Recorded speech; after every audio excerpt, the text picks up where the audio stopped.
Então, muito boa noite. É uma alegria imensa estar aqui nessa noite com vocês. Muitas pessoas que estão aqui eu já conheço, alguns amigos, amigas, companheiros de jornada, alunos, pacientes, família, tem de tudo aqui e é com uma grande alegria que a gente inicia esse círculo de estudos do livro Dançando o Sonho. Gostaria de contar um pouquinho para vocês, antes da gente iniciar no livro, né, um pouquinho como vai ser a dinâmica desses estudos, né? Algumas pessoas aqui já estão familiarizadas com essa dinâmica, né? A gente já fez uma rodada dessa leitura, inclusive tem alguns rostinhos aqui conhecidos que participaram da primeira rodada, né? Agora a gente está indo para a segunda rodada, então ele vai funcionar sempre dessa forma, via Zoom nas datas que vocês já têm, né? Sempre às segundas-feiras, naquelas datas lá, é um encontro por mês. A ideia é que vocês possam ler o capítulo que a gente vai estudar, que a gente vai comentar, né, na ocasião daquele mês. Então, um capítulo por mês dá tranquilo de ler, de grifar, de resumir, né, de meditar em cima. E a ideia é ser um pouco mais longo mesmo, para que a gente tenha tempo de digerir esses ensinamentos, né? Vocês vão perceber que são ensinamentos muito profundos, mesmo para quem já leu esse livro, cada rodada ele é mais profundo, a gente consegue assimilar mais coisas, porque nós também vamos evoluindo, né? E as nossas percepções vão aumentando. Então, eu comecei a ler esse livro em 2002, 2003, 2004, e a cada nova leitura eu vou descobrindo novas coisas. É como se a minha mente, a minha alma tivesse pronta para desvendar um pouquinho mais, né, dos capítulos. Então, vale muito a pena fazer esse exercício que a gente está fazendo aqui de releitura. Então, essa vai ser a dinâmica. A ideia é que vocês possam ler o capítulo que vai ser estudado naquele mês, já cheguem com a leitura, né? Tudo bem se não der tempo, pode ler depois também, as aulas vão ficar gravadas, vão ser disponibilizadas lá no nosso grupo do Telegram. Então, tudo bem se você não puder estar presente em alguma data, né? Ou mesmo se você, enfim, tiver que sair em algum momento, né? Dá para você reassistir a aula gravada. Só que tem uma diferença. Quando a gente está no presencial, né? No sentido ao vivo, né? Presencial que eu falo, quando você participa da leitura, acontece um fenômeno bem bacana que todo mundo que trabalha com campos de ressonância aqui vai entender bem o que é isso, que é o quê? O conteúdo que está fresquinho ali em você, ele pula no campo, né? Então é como se, e quem está à frente dirigindo esse barco consegue às vezes trazer apontamentos, consegue dar um destaque porque você está ali, né? Sabe aquela história do observador, então, que as partículas se comportam de um jeito diferente quando não tem ninguém olhando, e quando tem alguém olhando, ela muda. Então é a mesma coisa aqui. Então, se você está presente no dia da leitura, é provável que a gente vai trabalhar conteúdos que estão vibrando no seu coração ali naquele momento presente, não que não vá vibrar em outros momentos, né? Por isso que é legal se você puder destacar esse tempo, né? Colocar aí na agenda, a agenda já está disponibilizada aí para você poder se organizar, tá bom? A ideia é que a gente começa às 7, 7h05, 7h10, né? E aí a gente vai aí até às 8h30, 8h30 a gente para e abre para conversas e discussões. Nesse momento onde eu vou falar mais ou menos, né, vou apontar os principais destaques, vou ler algumas partes do livro também, eu gostaria de pedir para não ter interrupções, até porque as aulas vão ficar gravadas. Aí depois, quando a gente abrir realmente o microfone, né, para poder partilhar, aí sim, destaques, agradecimentos, perguntas, dúvidas, que a gente puder tirar junto, é muito legal essa parte também. Só que eu vou fazer o seguinte, eu vou parar a gravação nessa hora, justamente para respeitar a privacidade de quem está aqui presente, né? Às vezes você quer compartilhar alguma coisa que está aí, né, no seu coração, e enfim, esse link vai passeando, manda para alguém, que manda para outro, que manda para outro, então, em respeito para que essa partilha possa ser, e honrar também as pessoas que vêm no presencial, nessa hora da partilha eu vou parar a gravação, e a gente, né, então vai ser mais ou menos nessa dinâmica, tá? Até agora, alguma dúvida sobre a dinâmica do livro, sobre como que a gente vai proceder, enfim, Aproveita agora para tirar essas dúvidas técnicas do nosso círculo de leitura. O livro todo mundo tem lá, né? O PDF disponível. Existem algumas versões de PDFs disponíveis, inclusive a que eu tenho impressa aqui, ela é um pouco diferente da que eu disponibilizei lá no grupo, um pouquinho diferente que eu falo assim, um está na página 90, aqui vai estar na página 87, coisas assim, né? Mas o livro é exatamente igual. E como eu disse, né, enfim, nos grupos anteriores, infelizmente é um livro que está esgotado, e quase não se encontra nem em sebos. Então, ainda que você queira, gostei muito, quero ter esse livro do original, dificilmente você vai encontrar. E mesmo se você encontrar em algum sebo, vai estar assim, né, um valor absurdo. Às vezes alguém, né, disponibiliza, enfim, alguém que tem a leitura física enjoa do livro, vai lá num sebo, então, mas é muito raro. Eu já vi, né, já vi esse livro a R$ 1.000, a R$ 600 quando sai, né, de tão raro que ficou, né? A edição que eu tenho aqui impressa, ela é de 2003, da editora Rocco, vou até mostrar a capa para vocês, que é a mesma capa, né, do PDF que vocês têm, tá? Quer dizer, que nós temos lá no grupo. Então, né, o que eu recomendo para quem não consegue ler no computador, no celular, no tablet, no Kindle, é imprimir, né? Então, aí você pode aí grifar, enfim. Façam como vocês sentirem que é o melhor, tá bom? Então, sem mais delongas, mais uma vez queria agradecer a presença de todos, a confiança, né, em entrar nesse grupo de estudos, nessa jornada. Foi muito gratificante essa primeira rodada de estudos. Assim, eu fiquei impressionado, né, com o potencial transformador de um grupo como esse, né? E qual que é a diferença da gente fazer uma leitura? A Ana Lúcia está aqui, né? Até colocou a mão no coração, porque dizendo realmente, né, que foi muito transformadora, ela estava presente, algumas outras pessoas que estão aqui com a gente. Qual que é a diferença de você fazer uma leitura solitariamente e uma leitura em grupo, como a que a gente vai fazer aqui? Justamente é isso. Primeiro que a gente está criando uma mente coletiva, né? Uma mente coletiva que vai se debruçar sobre esses assuntos, então potencializa muito a compreensão. E além dessa parte cognitiva, né, da compreensão do livro, a gente também começa a fortalecer esse campo de ressonância, que a gente vai ver, basicamente esse livro é sobre isso, né? Como que a gente consegue tocar essa teia dos sonhos. E a teia dos sonhos, ela é constituída dos nossos sentimentos, dos nossos pensamentos, das nossas experiências de vida, de tudo que está acumulado dentro de cada ser que está aqui presente nessa roda.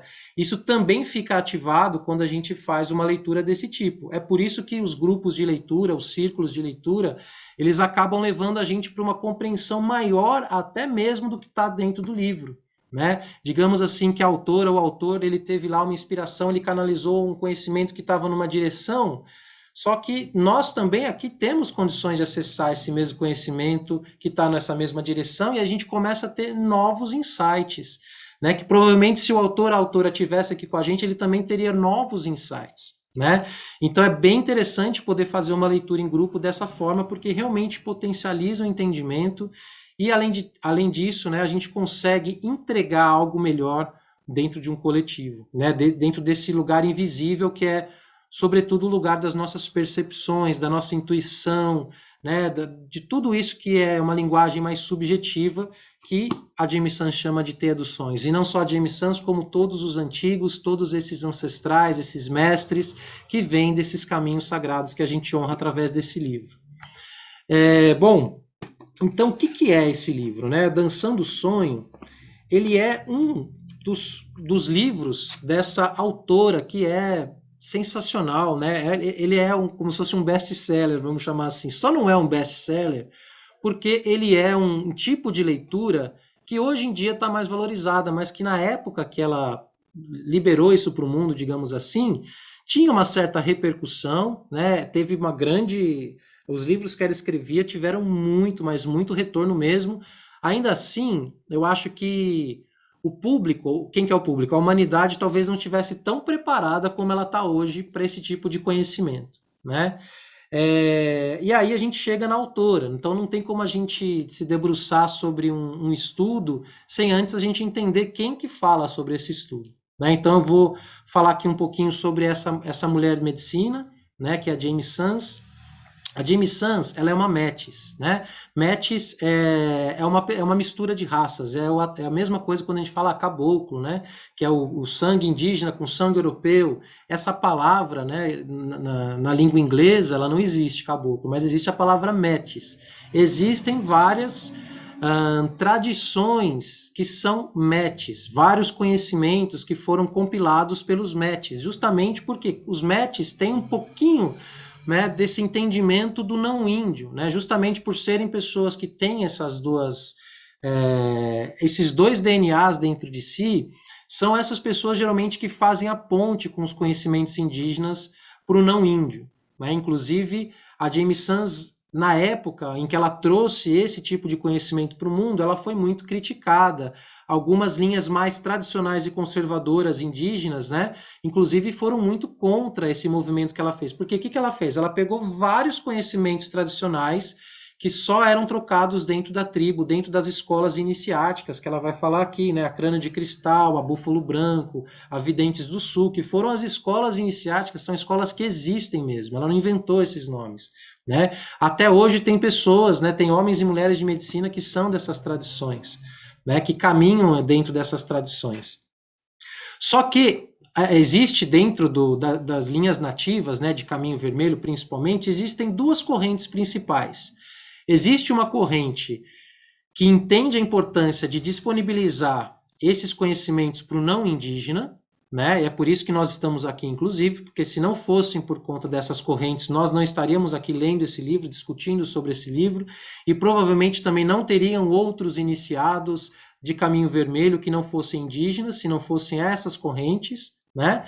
E tem uma outra corrente mais conservadora, né, que é compreensível até o porquê desse sentimento, né, que essas correntes carregam de proteção a esse tipo de conhecimento, porque eles foram durante muito tempo, né, gente, a Inquisição aconteceu também nessas tribos, né, até 1989, em alguns lugares dos Estados Unidos, eles não poderiam fazer uma tenda do suor, uma NP, porque eles ficavam preocupados com a polícia podia chegar e acabar com tudo, né? A gente tem relatos de tradições, de mestres, né, que andavam com revólver, porque tinham que proteger os seus rituais, quando estava acontecendo danças do sol, cerimônias.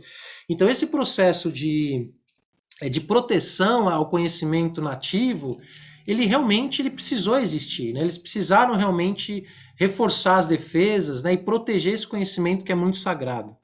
Então, é por isso que tem essas correntes até hoje, né? Algumas que defendem que o não indígena não pode ter acesso a esses conhecimentos. Mas a Jamie Sams não era dessa corrente. Aliás, os Videntes do Sul e tem várias outras tradições, né, que são de Caminho Vermelho, que também comungam dessa mesma força, né? Eu faço parte também de uma linhagem que também trança esses conhecimentos dessa mesma maneira, torna acessível um conhecimento indígena tradicional para quem não é indígena, né? Mas os protocolos são os mesmos, digamos assim, a formação é a mesma, as iniciações são as mesmas, né? Você tem que passar por todos os processos, né?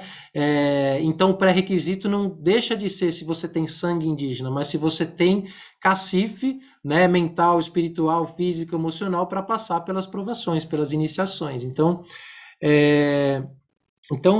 antes de qualquer coisa, eu queria honrar, né, a Jamie Sams por ter aberto esses conhecimentos para o mundo, por ter disponibilizado não apenas este livro, mas todos os livros dessa autora são incríveis, recomendo todos eles. Quais são esses livros? As Cartas do Caminho Sagrado, que também é um oráculo maravilhoso, né? Muitos de vocês já conhecem, já utilizam. As Cartas Xamânicas, que são símbolos animais, né? É um dos primeiros oráculos xamânicos disponibilizados, digamos assim.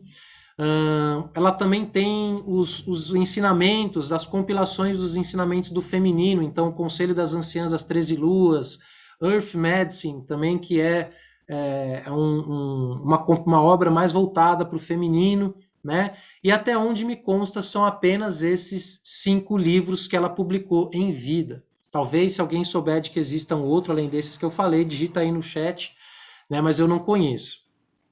Todos esses livros, alguns deles continuam sendo vendidos em livrarias, outros estão esgotados, como é o caso desse, o Dançando o Sonho. né? Então, queria honrar muito a Jamie Sams.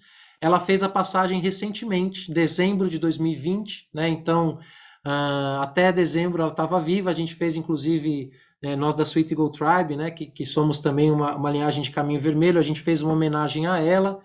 Na ocasião, está gravado no YouTube, depois eu posso jogar lá no nosso grupo, essa homenagem que fizemos a ela, com orações, com cantos, porque de fato ela foi uma mulher excepcional, né? E acredito eu que o espírito dela continua tutelando aí os dançarinos dos sonhos.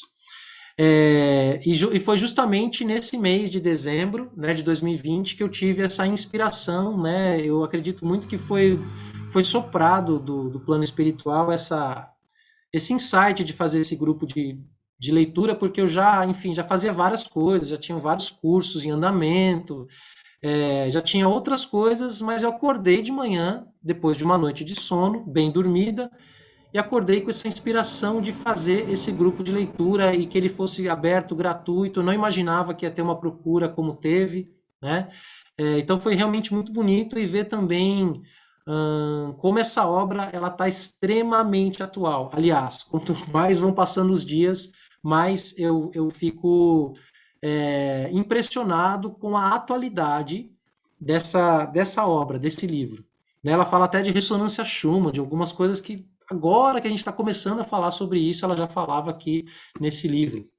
Né? Então, a edição que eu tenho de 2003, então, né, imagino aí que a obra começou a ser construída nos anos 90, né, para ser publicada. A tradução para o brasileiro é de 2003, então provavelmente a original deve ter feito aí final dos anos 90, no máximo 2000, alguma coisa assim. Né? Então a gente está falando aí de uma obra de pelo menos 20 e poucos anos, que é extremamente atual. Então, a Jamie Sams, uma mulher de medicina, ela foi palestrante, ela curandeira, né? Ela, enfim, tem essa trajetória muito bonita e teve uma história muito difícil, né? E o que é bonito desse livro é justamente porque ela conta todos esses ensinamentos de dentro para fora. Então, é como se você estivesse ali assistindo todo o processo de transformação que ela também passou nesses 7 caminhos. E ela mesma fala isso. Ela fala: olha, eu não tive um mapa de navegação. Eu tinha, sim, as minhas linhagens, tive os meus treinamentos, tive os meus mestres, né? Ela vai citar eles ao longo do livro, né? Berta Arco Quebrado, o Miguel Muriel Espinosa, Cici Gralha Quirri. Então ela teve vários mestres, né? Uma delas é a avó dela, né, outra é uma prima mais velha, então ela teve um outro mestre, que é o Joaquim Muriel Espinosa, que foi um homem de medicina também fortíssimo. Enfim, mas ela fala, não tinha esse conhecimento, não estava compiladinho assim, né? Vai por aqui, faz isso, acontece isso quando você está no primeiro caminho, acontece isso quando está no segundo. Então, de uma forma, ela conta a história da própria vida dela. E o que ela faz? Ela pega os conhecimentos tradicionais, funde com a experiência pessoal dela e transporta isso de uma forma acessível para o não indígena. Então ela deixa isso muito claro, né? Ela fala assim: eu não revelo aqui nenhum rito, nenhum segredo, nenhum ritual, né? Nada que fosse das minhas tradições, mas eu revelo a minha experiência com esses caminhos, né? E quando ela faz isso, o que ela faz? Ela universaliza esse conhecimento. Porque, do contrário, a não ser que nós estivéssemos passando também por esses ritos de passagem, por essas iniciações, a gente teria acesso. Quando ela pega tudo isso que ela fez e compila, organiza dessa maneira, claro que ela utiliza o sistema da cosmologia indígena, né, norte-americana, que é um sistema que é utilizado dentre todas essas tradições, e ela vai falar um pouquinho, ela vai definir isso nesse primeiro capítulo. Então, claro, ela usa o esqueleto, a estrutura vem da ancestralidade sênica e cherokee do qual ela pertence, né? Mas o recheio é a própria experiência de vida dela, por isso que é muito palpável, né? E ao mesmo tempo que ela era, assim, uma mulher medicina, ela tinha acesso a todas essas iniciações, era uma mulher comum, né? Que tinha seus problemas, que teve uma infância difícil, que teve, né, que perdeu algumas pessoas da família cedo, que teve problemas de alcoolismo na família.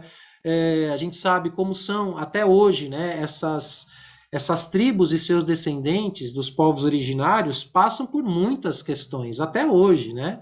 Então, questões de marginalização, Então, esse contexto sócio-histórico do qual ela vem é o mesmo do qual os nossos indígenas ainda estão vivendo, né? Muitos com muitos conhecimentos tradicionais, mas dentro de um contexto social, político, econômico muito frágil. E então, se não fossem esses conhecimentos, ela fala isso também, né?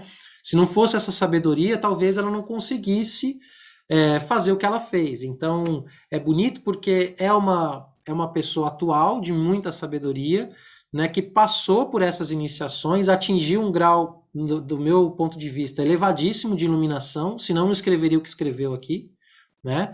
E quando a gente lê, a gente sente essa força, né? A gente não é um tipo de leitura que você lê, não é técnico, é coração, é totalmente coração, é totalmente vivencial. O nosso espírito começa a dançar junto, né? Quando a gente começa a ler e quando a gente fala sim para esses caminhos de transformação, que essa é a chave.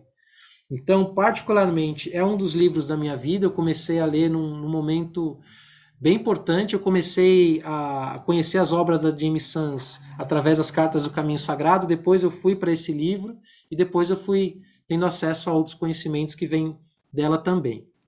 É importante dizer também que dentro dessa leitura, claro que a minha visão como facilitador desse círculo, ela também vai ter um pouquinho das minhas experiências dentro do Caminho Vermelho, né? Então eu também sigo o Caminho Vermelho, também sigo essas tradições ancestrais, tenho minha vivência particular, também tenho minha vivência particular com os 7 caminhos de iniciação.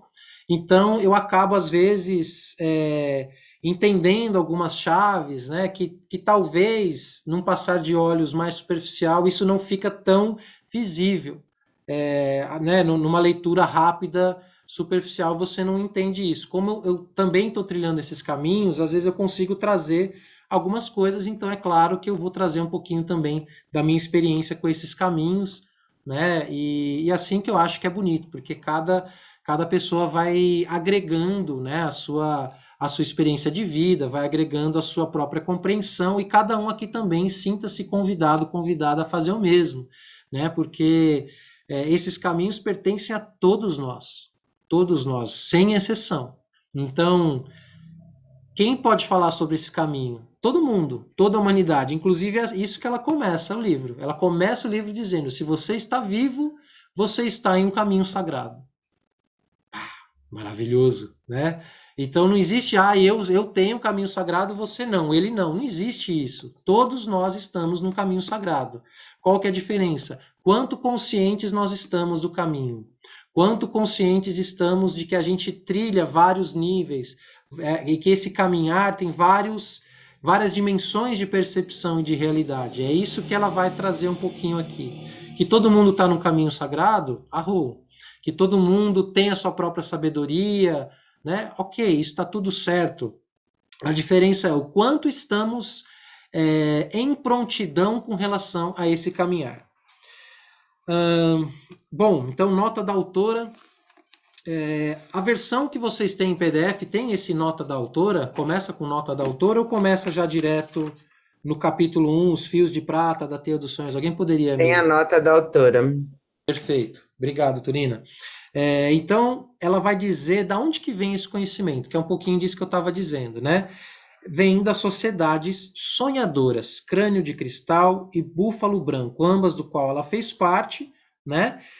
E ambas essas sociedades iniciáticas, elas estão dentro de um corpo de curadores chamados Videntes do Sul.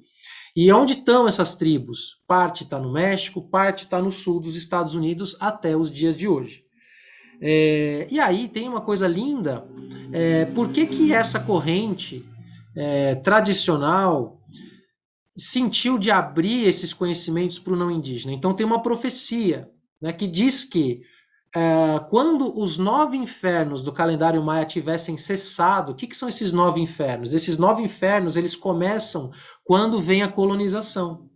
Porque até antes da colonização, os indígenas estavam, digamos assim, no Jardim do Éden, né? No paraíso. Aí veio o colonizador não indígena. Claro que tinha guerra, claro que tinha uma série de questões. Não vamos romantizar os povos indígenas achando que eram seres iluminados 100%. Não é bem isso. Mas vamos combinar que de 500 para cá, de 1500, né, quando começou essas hordas, né, de colonização, a coisa começou a complicar. Então, eles chamam esses vários ciclos de destruição dos conhecimentos tradicionais, de destruição da própria cultura de 9 infernos. E de acordo com as próprias profecias, esses 9 infernos terminaram em janeiro de 97, né? Bem próximo, a gente lembra, né, quando estávamos aí próximo de 2000, várias profecias, calendário maio, o mundo vai acabar, não vai acabar, o que é isso? De fato, tivemos uma grande transformação do campo espiritual, do campo energético, muitas coisas que não tinham permissão de existir, a partir dessas datas começaram a ficar mais fáceis, né? Só ver aqui o próprio movimento espiritual, era muito raro você ter coisas que não fossem as tradições religiosas dominantes hegemônicas. Você até tinha, mas eram pequenos grupos, passando por muitos preconceitos, por muitas coisas. Depois dessa época, vocês podem observar, né? Se a gente fizer aí uma retrospectiva, a partir do nosso próprio lar, toda essa linguagem mística, xamânica, espiritual, ela começa a ficar mais acessível mesmo, né? Então, realmente, de fato, houve uma transformação que permitiu, inclusive, um boom de vários tipos de leituras como essa. Então é a partir desse momento que ela fala, não, é hora da gente partilhar essa sabedoria com o mundo, aí ela traça e escreve. Ai, boa, ó, estão dizendo aqui no grupo que a edição original do livro está como 98, então perfeito, porque aí termina os 9 infernos em 97, ela escreve o livro, publica em 98, a edição da língua portuguesa deve chegar aqui para nós nos anos 2000 alguma coisa, e é isso, né? E aí ela conta um pouquinho, né, que esses conhecimentos são realmente a parte das iniciações dela, o que ela viveu, mas a força, né, que ela traz, a própria interpretação. E aí eu gosto de fazer algumas leituras, principalmente cada capítulo traz um poema inicial, né? Então eu vou ler esse poema para vocês. Os fios de prata da teia dos sonhos são alimentados pela imaginação e pela inspiração. Eles formam os caminhos que nos conduzem, em segurança, ao âmago das maravilhas invisíveis, sempre presentes em nossa vida física. Berta Arco Quebrado. E aí, o poema de autoria dela. Onde estão as danças da unidade que eu conhecia antes de nascer? Será que abri mão da minha totalidade para poder caminhar pela terra? Será que escolhi o esquecimento para tornar a vida física mais real? Será que habitei um corpo humano para que pudesse aprender a sentir? Estou aqui para dançar este sonho, em minha sagrada forma humana, para celebrar a minha singularidade e não pedir a ninguém que me siga. Dançando as lições da vida, aprenderei a me movimentar com graça, enquanto sonho que me recordo do potencial da raça humana. E é exatamente sobre isso que a gente vai falar. Por que trilhar esses 7 caminhos? Então, a gente se lança dentro de caminhos de iniciação e de transformação para que a gente possa justamente liberar o nosso potencial humano. E aí ela vai começar a contextualizar o que é, por que esse livro tem esse nome, Dançando o Sonho, né? Então ela vai falar dos fios que tecem, os muitos fios que tecem a realidade tangível e intangível. O que é isso? Mundo material e mundo espiritual, o mundo visível e o mundo invisível. O tangível é o que eu posso ver, pegar, sentir, e o intangível é o que eu não posso ver, quer dizer, pode até ver, com outros olhos. Eu posso tocar com outros olhos, perceber com outros sentidos. Todo esse emaranhado de sentimentos, de pensamentos, de forças do intangível compõe essa realidade chamada teia de sonhos. Por que é uma teia? Porque são vários filamentos. A teia dos sonhos ela é constituída por tudo que existe, do ponto de vista energético, né? E a gente sabe, né, que como se fosse a metáfora do iceberg, que na verdade o que a gente tem como tangível é só a pontinha do iceberg. Os 9/10 da realidade está justamente dentro dessa realidade considerada intangível. Então a gente está aqui agora conversando dentro da realidade tangível, através das nossas máquinas, né? Mas todo esse campo energético que a gente sente, que a gente acessa, ele está dentro dessa teia dos sonhos, ou seja, desse lugar intangível. E aí, Cada decisão que nós fazemos, cada pensamento que a gente vai ter, cada sentimento, ele compõe essa teia dos sonhos. Por isso que é muito importante a gente aprender primeiro a enxergar essa teia, sentir essa teia, perceber essa teia para que a gente possa se responsabilizar por essa teia e com isso liberar nosso potencial. O que eu quero experienciar dessa teia dos sonhos? O que eu quero me conectar? Onde que eu vou colocar minha atenção? Aonde que eu vou, enfim, o que eu vou convidar para minha existência para orbitar em volta de mim? Que tipo de sentimento, que tipo de pensamento, né? O que eu faço com os meus conteúdos? E é exatamente sobre essas várias camadas do nosso ser que ela divide os 7 caminhos. Na verdade, não é ela, né? Esses 7 caminhos, todas as tradições ancestrais vão falar disso. Tradição judaica, a tradição cristã, as tradições indígenas, as tradições védicas, né, orientais, os 7 chakras, os 7 portais. Por que 7? Então tem um mistério aí, né? Para a compreensão xamânica de 90% das linhagens ancestrais indígenas, vão falar sobre a roda da vida, a roda de medicina, onde a gente tem os caminhos sul, norte, oeste, leste, o centro, o acima e o abaixo. É por isso que são 7 caminhos. Então, esse primeiro entendimento, por que são 7 caminhos? Esses 7 caminhos vão ter uma correspondência direta com uma das direções. Então, se você pegar uma bússola, o leste é uma direção, o sul é uma direção, o oeste é uma direção, o norte é uma direção, o centro é uma direção, o acima é uma direção e embaixo é uma direção. Isso é 7, né? E aí, até os primeiros 4 caminhos, a gente vai falar de coisas bem universais, que todos nós sentimos, passamos, vivemos, todo mundo, sem exceção, está passando por essas questões, né? Porque justamente eles vão falar dos nossos 4 corpos, físico, emocional, mental e espiritual. E todo ser humano tem um corpo físico, emocional, mental e espiritual, senão não é ser humano. Se é ser humano, tem os 4 corpos. Mesmo quem tem uma doença genética, já tem lá os 4 corpos. Mesmo quem tem, não existe alguém que está em coma, está lá os 4 corpos, não existe. Para a condição existencial da vida, existem esses 4 corpos, né? E aí a gente vai ter também esses outros 3 corpos, que todos os seres também têm. A diferença é que uns estão mais ativados e outros mais atrofiados, mas a semente está ali, de todo mundo. Que é o quê? A realidade de cima, de tudo que está em cima, de todo, né? E aí entra uma coisa realmente o mundo intangível, realmente aí entra uma coisa bem espiritual.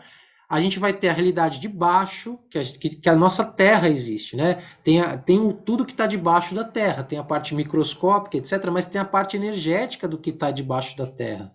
Né? A gente tem lá dentro da Terra um núcleo, a gente tem uma série de mitologias, uma série de entendimentos. Então, algumas linhas falam de intraterrenos, outros vão falar de seres elementais, mas a gente sabe que existe outros tipos de realidade, outros tipos de vida, né? Então, esses últimos 3 caminhos, eles vão falar de vidas no mundo de cima, vidas no mundo de baixo e vidas dentro do vazio, o vazio que é o centro da roda.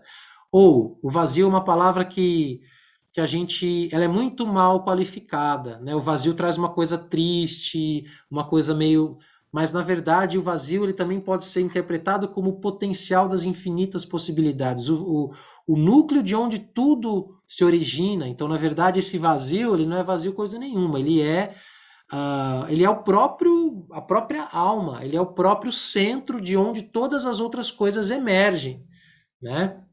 Mas ele também é chamado de vazio. Ele vai ter vários nomes. O eterno presente é um dos nomes dele. O eterno agora também é outro nome, né? E aí, conforme as tradições, isso vai mudando. Mas esses 7 caminhos, então, eles são universais. Então a gente vai ter lá, né? A Cabala vai falar dos 7 caminhos, os 7 chakras, 7 cores do arco-íris na Bíblia. E aí Deus criou em 7 dias, descansou. Então, se você pega as mitologias, todas elas vão falar sobre 7. Né? Então, de fato, realmente a gente está na presença de um número que carrega níveis de consciência. E é isso que esses 7 caminhos vão falar. Cada caminho desse está falando sobre um dos nossos níveis de consciência. Então, esses níveis de consciência, eles vão do mais denso para o mais sutil. E aí a gente vai começar a mergulhar na forma como ela lê esses 7 caminhos.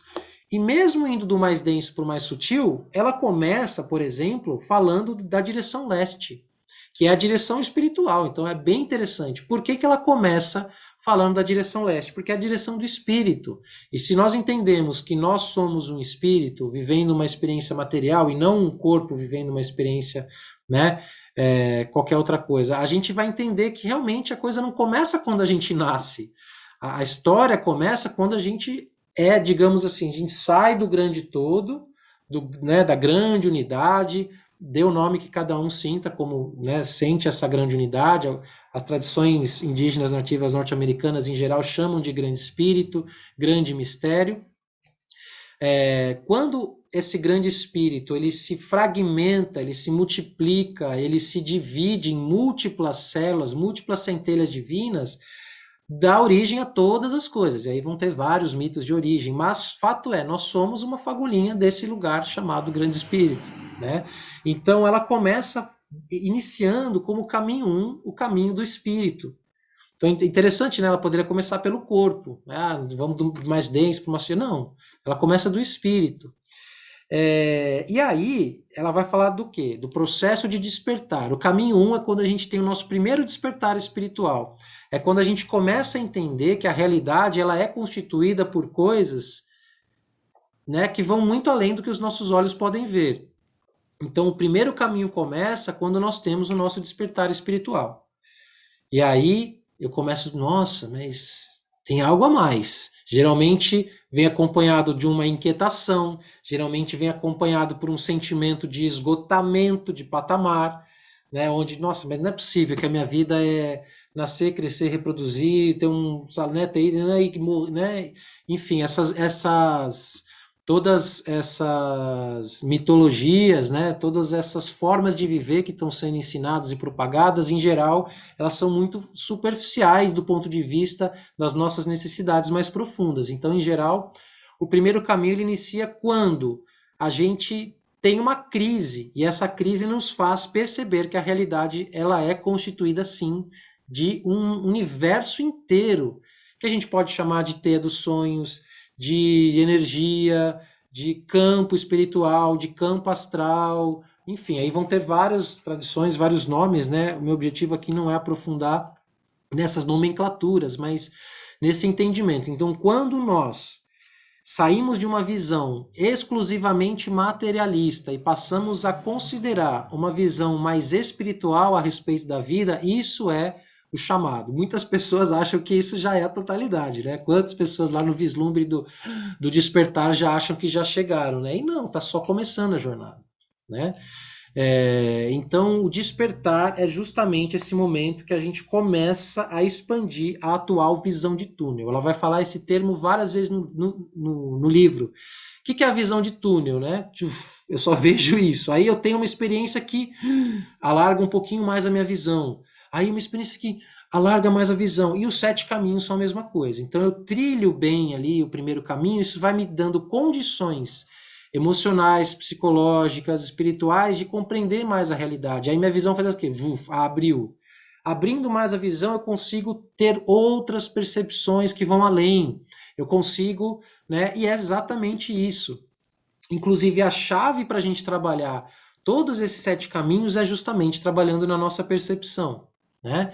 Tem aquela frase do Tolstói que eu gosto muito, que é assim: há quem passe pela floresta e só veja lenha para sua fogueira. Então, realmente, se a gente não está no primeiro caminho, eu vou lá, né, só tem madeira, só tem... Ou seja, eu ainda estou totalmente condicionado pelos meus 5 sentidos, né? Eu não compreendi que tem outras coisas, que existem outras realidades, né? Que existem outras forças e que essas forças interagem. Eu sou realmente... tenho uma visão bem estreita da vida, da realidade das coisas. Aí, à medida que eu começo a compreender isso, abre. Bom, por que que acontece isso? Eu acho isso muito bacana, né? Por que que nós, como centelhas divinas, passamos por esse processo de esquecimento? Ela vai falar dos véus. Então, quando a gente encarna, a gente realmente a gente coloca vários véus. A gente vai colocando véus dentro desses nossos caminhos, porque quando está lá no 7º caminho, é a compreensão da unidade, da totalidade. Aí encarna, tchuf, esquece da unidade, esquece da totalidade. E aí nós temos que fazer o quê? Caminho de volta, abrindo de novo, vai lembrando quem nós somos, lembrando que fazemos parte de algo maior, lembrando da unidade, lembrando da unidade, lembrando da unidade.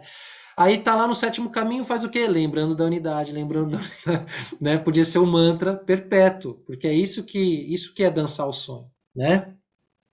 Então, começa uma expansão, e essa expansão, ela faz o quê? Ela liberta o nosso potencial humano, liberta o nosso potencial como seres, como filhos e filhas da Terra, como, né, e aí tem uma coisa que eu gosto muito de todas essas tradições ancestrais, de todas essas tradições espirituais, porque vamos combinar, né, gente, que a gente não foi abandonado aqui, vai lá viver, tchuf, né?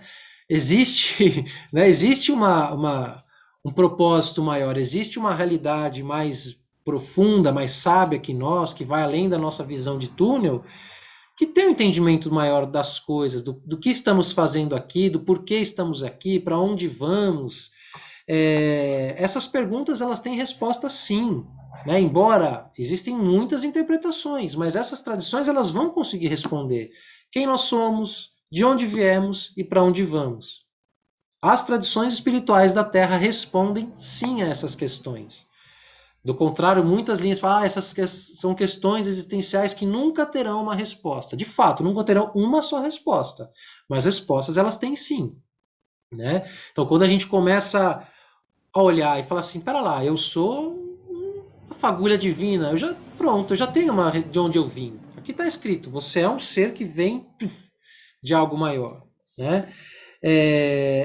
Os acontecimentos também não são acaso, puras leis da física. Aliás, as leis da física, elas explicam as leis espirituais. Elas não são contrárias. Não é um paradoxo, né, separado. É tudo junto, integrado. A diferença é que, em geral, a visão hegemônica científica, né, clássica, porque a científica moderna já conseguiu entrar aqui, né, através da física quântica, de uma série de outras, das ciências holísticas, etc. Mas a ciência clássica, ela ficou na visão de túnel porque ela ficou no caminho 1, né? O que existe é o que eu posso ver, tocar, sentir, perceber, o resto não existe. Então, isso tem nome. Como que isso foi acontecer com a gente? Tem nome, tem endereço, tem RG, tem CPF, né? Newton, Descartes e assim por diante. Então, e outros nomes também. Tem a igreja, tem uma série de coisas. Enfim, não vamos aprofundar no nosso passado histórico negro, afinal já passamos dos 9 infernos do calendário maia, já passou, então vamos aproveitar e surfar essas novas ondas. Aliás, necessitamos fazer isso, é por isso que esse grupo existe, inclusive. Então, as verdades universais se aplicam a todos nós. Por que esse livro é tão incrível? Por que ele toca realmente a profundidade? Porque ela vai falar dos 7 caminhos, que são universais, como eu estava dizendo antes, que pertencem a todas as tradições, só que uns vão dar um nome, outros vão dar outro. Aqui nas tradições, né, de Sêneca, dos videntes do sul, crânio de cristal, vão falar caminho do leste, caminho do sul, caminho do oeste, caminho do norte, caminho do centro, caminho de acima e caminho de baixo, né? E vão tocar verdades.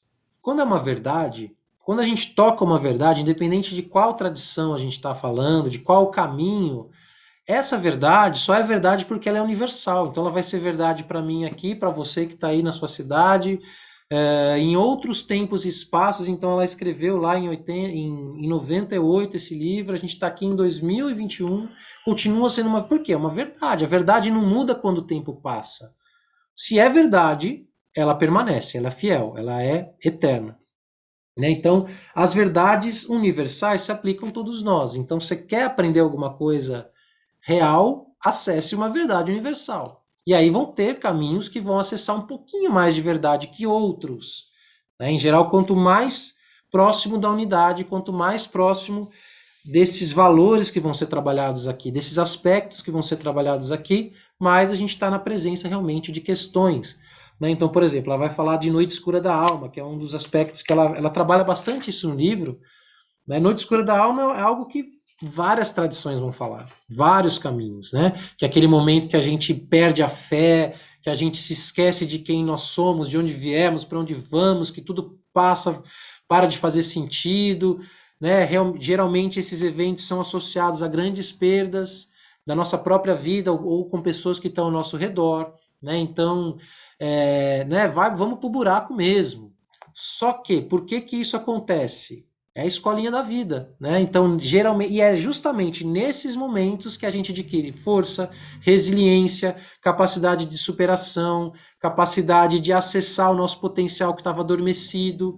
Então, todos esses empurrões da vida, né? Todos esses processos profundos, eles estão a serviço do nosso despertar.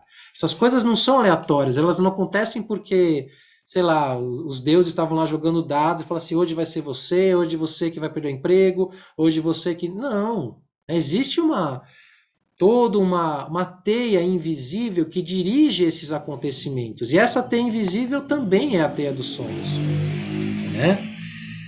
É, aí ela vai falar que esses caminhos são simultâneos. Então, às vezes, a gente tem uma visão muito linear, né? E a gente vai ver bastante ao longo dos meses, nessa leitura, que não é porque eu tô lá tendo um desafio do terceiro caminho que eu já superei completamente o primeiro, ou que eu tô lá no sétimo e que acabou, ai, acabou, né? Agora eu vou surfar na onda cósmica divina, namastê. Não, não, né? Pelo contrário, quanto mais despertar, mais responsabilidade, mais necessidade de você viver o presente, mais você tem que coexistir com todas as suas faces, invisível, visível, material, espiritual, responsabilidade emocional, responsabilidade por todas as suas relações.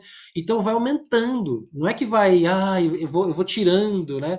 Eu vou me aposentadoria espiritual, não é assim, né? A gente vai adquirindo mais capacidade de conseguir lidar com os diferentes aspectos da vida, com os nossos desafios, só que está fazendo isso a partir da perspectiva do divino encarnado, literalmente, não de algo distante. Quando eu iluminar daqui 30 mil vidas, né? Esses caminhos espirituais antigos, ancestrais, eles têm uma coisa muito bonita que é trazer hum, uma perspectiva palpável de iluminação, aqui e agora. Né? Isso não quer dizer que a gente não vai ter desafios, ou que todo mundo vai atingir isso em vida, ela deixa isso muito claro, né? Que tem pessoas que vão querer ficar ali no primeiro e no segundo, e tá ótimo, porque não existe. Na verdade, essa questão temporal ela é uma ilusão também, né? Então, ela deixa isso muito claro, muito livre, para que a gente não sinta que é uma maratona, né? Putz, estou atrasado, né? Comecei a ler hoje o Dançando. Não, não é isso, gente. Para começar, para nossa alma não existe tempo, né? E a gente não precisa de nada, do ponto de vista da alma, do sétimo caminho, que já está acontecendo agora. Só que quando a gente encara, a gente esquece e a gente vai aprendendo a lidar com isso, vai abrindo as portinhas, vai ampliando a visão, enfim, e aí as coisas começam a acontecer, os potenciais começam a ampliar, as responsabilidades também, e assim por diante.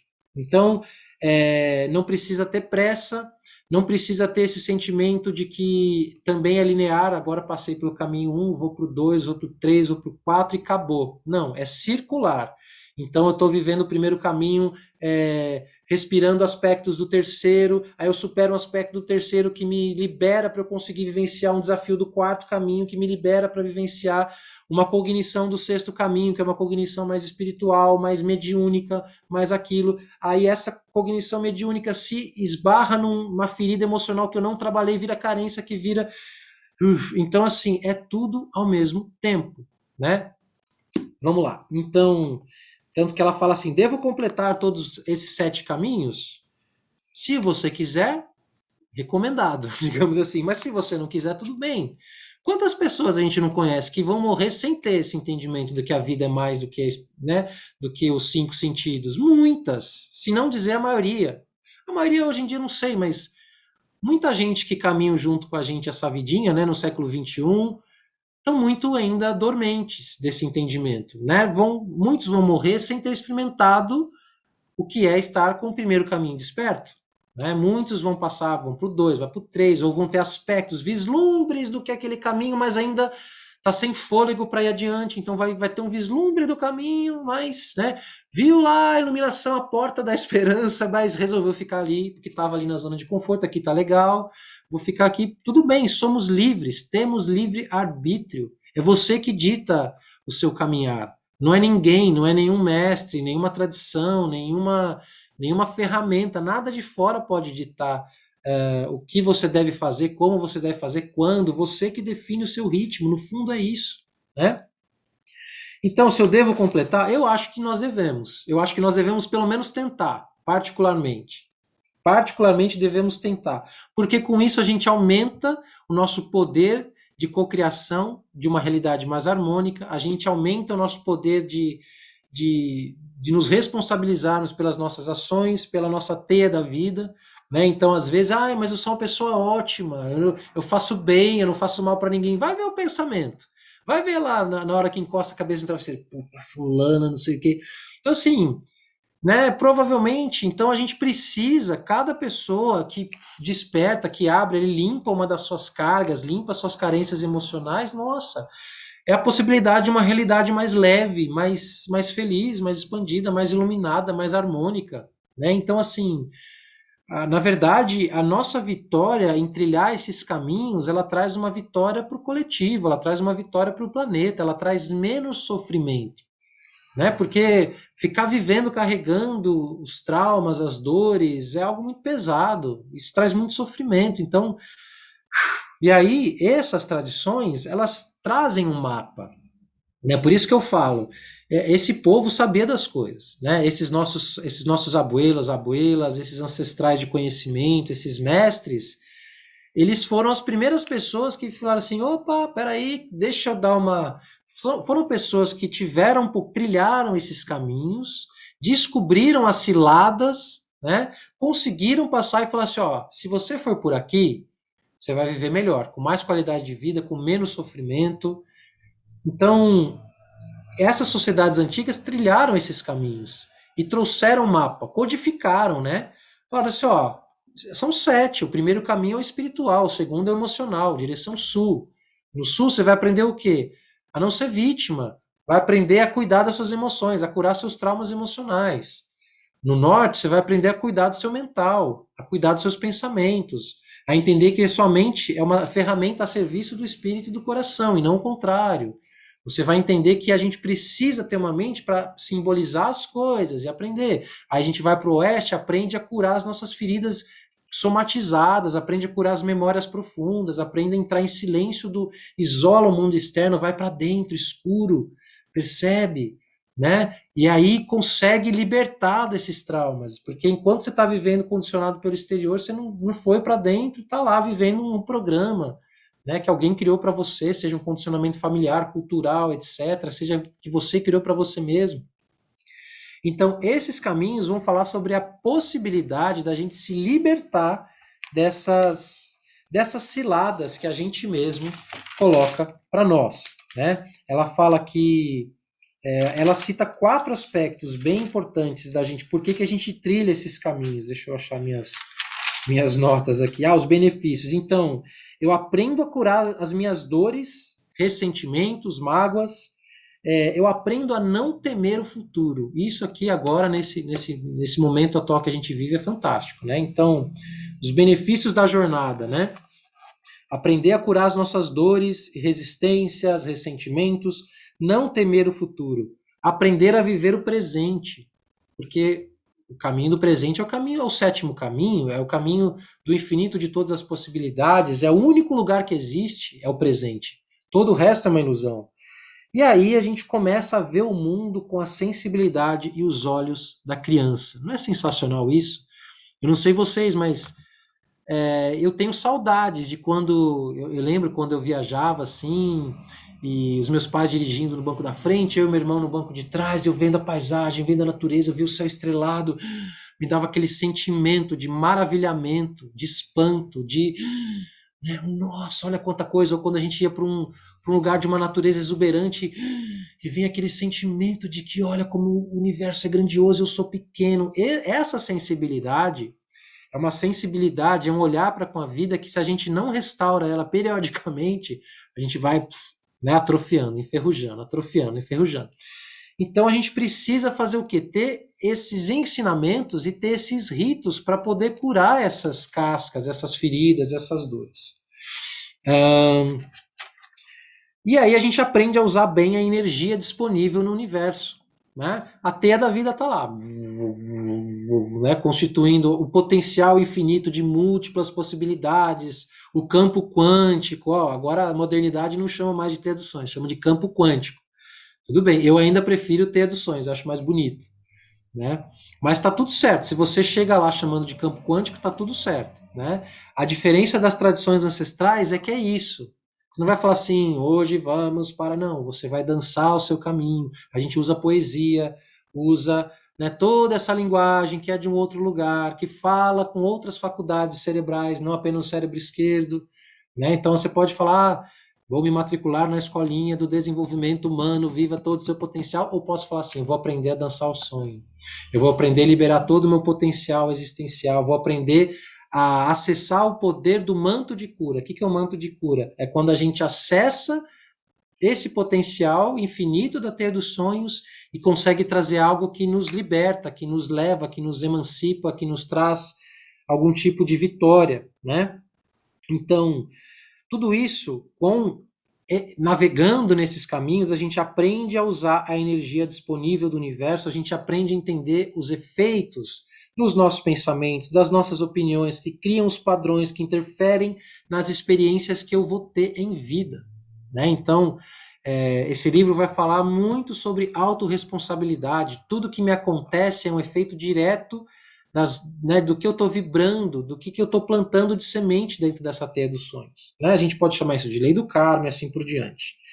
Essa cesta de fardos invisíveis que a gente carrega, então são o quê? Os nossos medos, as nossas culpas, os nossos apegos, as famosas modernas, né, que também está na moda, as crenças limitantes, as feridas emocionais, os pensamentos negativos, tudo isso é chamado de cesta de carga pelos antigos. Né? A cesta de carga, essa cesta pesada, né, que a gente carrega, muitas vezes nem precisa carregar, mas está carregando, está lá se chicoteando.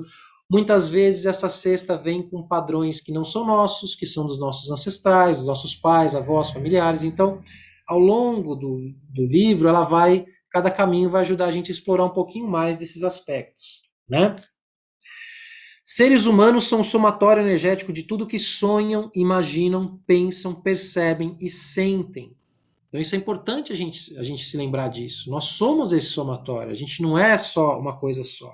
E a vida vai mostrando esses padrões. Quer ter um ótimo termômetro de como que eu estou vibrando, como que eu estou sonhando, como que eu estou pensando? É só ter uma fotografia de como é que está a minha vida.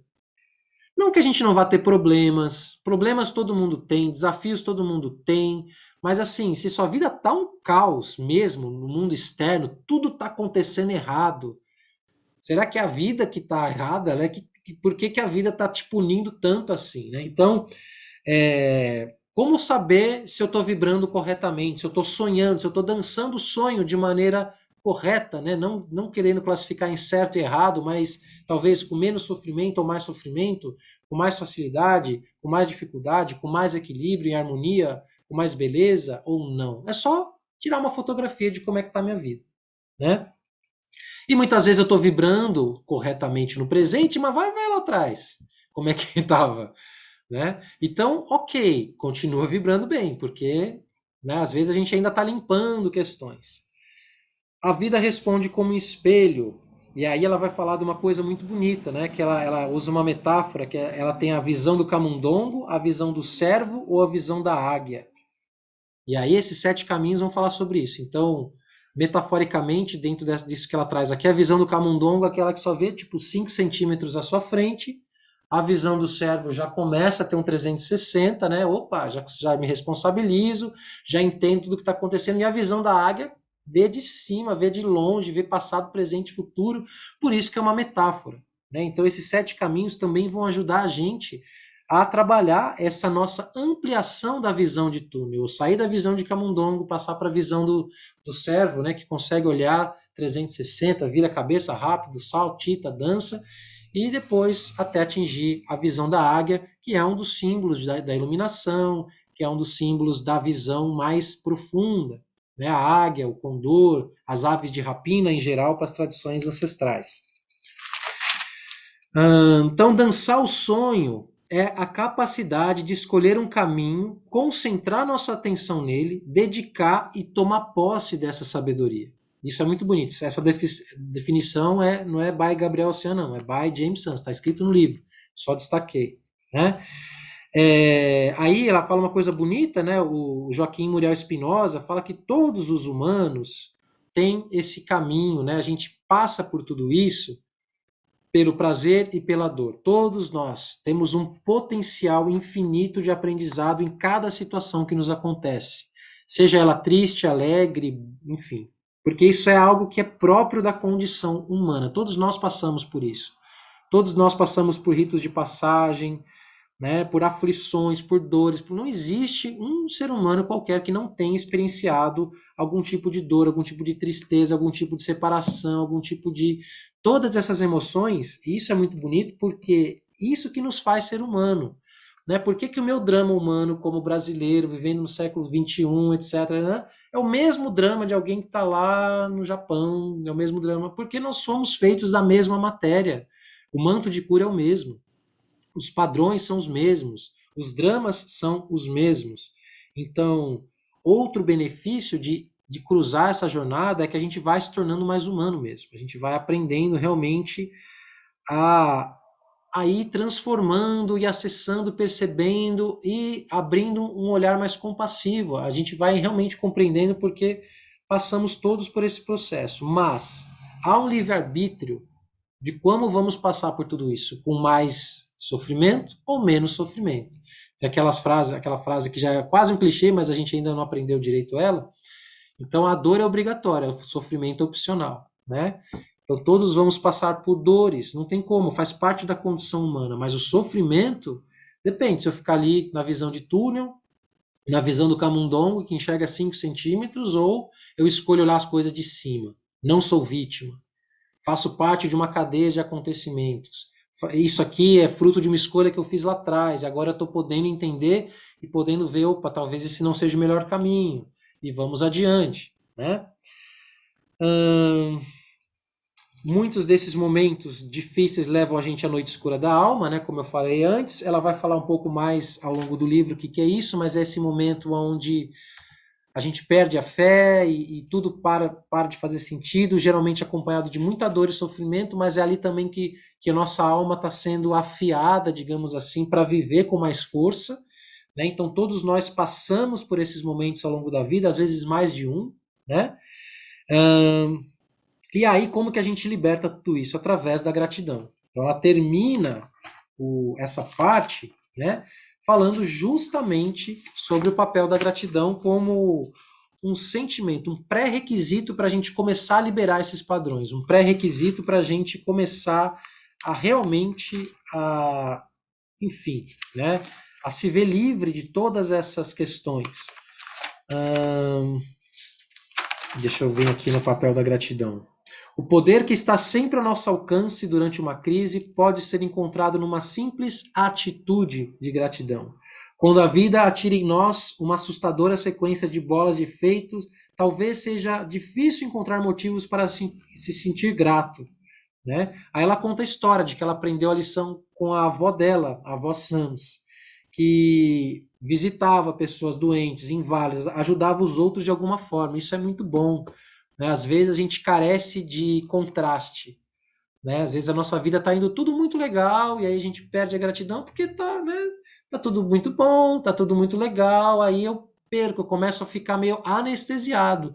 Vai lá fazer uma ação para você ver. Vai lá e ver quem realmente está passando por uma situação bem difícil. Isso ativa em nós algo muito bonito, muito profundo. A gente passa a dar valor. Né? Então ela fala que conta a história da avó Sans.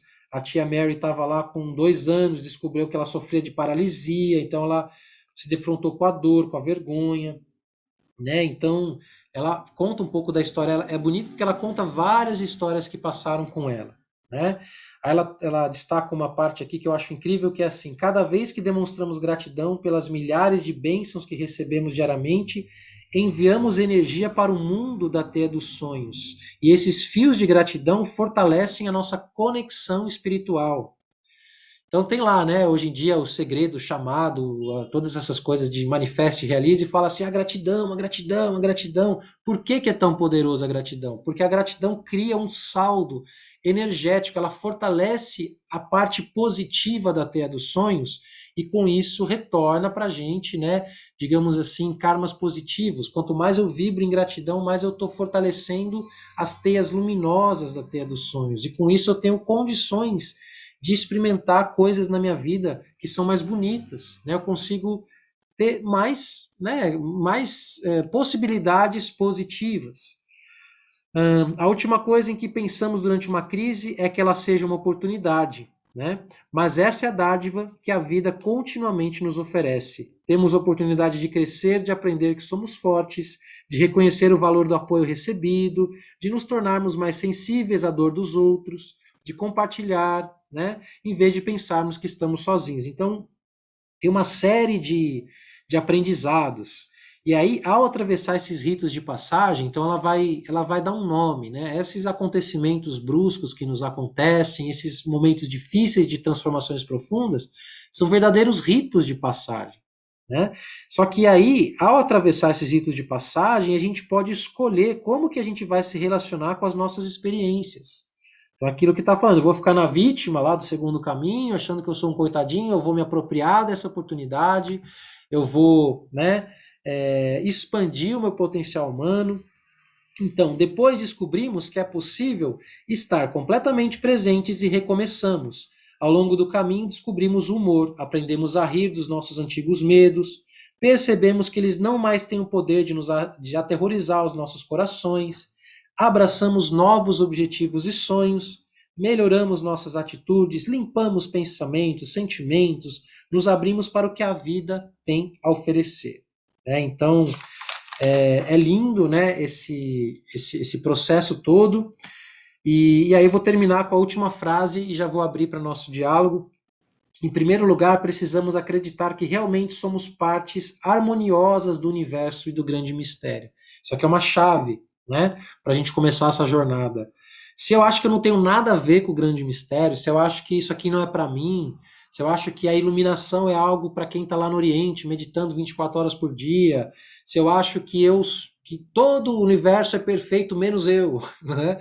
Se a vida de todo mundo é maravilhosa, menos a minha. Então, se eu não me sinto parte desse milagre, então, né? Volte duas casas, porque realmente pré-requisito, eu tenho que entender que eu faço parte de um grande mistério, de uma grande realidade. Essa realidade é o divino, é a grande unidade, é a grande teia de onde todos viemos, de onde e para onde vamos, né? Quando, ao contrário, nos consideramos à mercê dos mistérios da vida, esquecemos a nossa conexão espiritual. Então, é incrível isso, né? Quando a gente perde a nossa conexão espiritual, geralmente é aquele momento que a gente fala: nossa, eu não tenho poder, eu não sou bom o suficiente, isso não é para mim, eu não entendo, né? E aí, e quando a gente está conectado, não, tudo acontece, podemos tudo, me sinto parte, me sinto pertencente, entendo as coisas. A vida para de ter uma aleatoriedade, ela passa a ter um sentido, e quando ela tem um sentido, ela passa a ser sagrada, né? Então, a primeira coisa é relembrar isso. Fazemos parte e somos parte harmoniosa do universo do grande mistério. Em todas as tradições, honramos a essência espiritual que existe em todas as coisas vivas e podemos ver a chama eterna do amor que o Criador colocou dentro de cada pedaço da criação. Nas pedras, nas plantas, nas nuvens, nos animais, nos seres humanos, somos todos portadores dessa chama de luz. Ao negar nossa essência espiritual, podemos nos perder nas noites escuras da alma. Ao atravessar uma noite escura da alma, reencontramos a luz interior que nos foi concedida e que nos mostra como reencontrar a direção através de qualquer momento de escuridão nos caminhos da vida. Então, com essa frase, né, que na verdade é o último parágrafo do capítulo 1, eu vou aqui encerrar essa nossa primeira leitura desse primeiro capítulo e agradeço a todo mundo que está aí assistindo. Maravilha, eu vou parar aqui a gravação e a gente já abre o microfone para a gente conversar um pouquinho. Uhum.